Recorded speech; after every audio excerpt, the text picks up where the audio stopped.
నమస్తే NS news కి స్వాగతం. నేను అరుణ. ముందుగా బులెటిన్ హెడ్లైన్స్.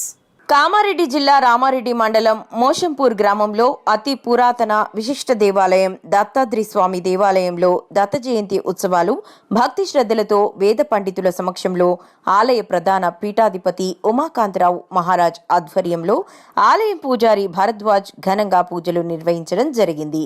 ఈ పూజా కార్యక్రమంలో ఉప్పల్ వాయి ఎంపీటీసీ సభ్యులు ఉమాదేవి, దత్తాత్రి దంపతులు పాల్గొని భక్తులతో గీతాలాపన చేశారు. ఎంపీటీసీ ఉమాదేవి దత్తాత్రి మాట్లాడుతూ, భక్తుల కొంగు బంగారం, భక్తుల కోరికలు నెరవేర్చే మహిమలు గల దేవుడు అన్నారు. విష్ణువు, ఈశ్వరుడు, బ్రహ్మ త్రిమూర్తుల స్వరూపం దత్తాత్రి స్వామి అని తెలిపారు. సంవత్సరానికి ఒక్కసారి జరిగే ఈ జయంతిలో పాల్గొన్న వారి కష్టాలు తీర్చి కోరిన కోరికలు నెరవేరుతాయని తెలిపారు. అనంతరం అన్నదాన కార్యక్రమంలో పాల్గొన్నారు. ఈ కార్యక్రమం స్థానిక భక్తులతో పాటు మహారాష్ట్ర, కర్ణాటక రాష్ట్రముల నుండి పెద్ద ఎత్తున భక్తులు పాల్గొన్నారు.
నేడు మా గ్రామంలో రామారెడ్డి మండలం మోషంపూర్ గ్రామం, జిల్లా కామారెడ్డి.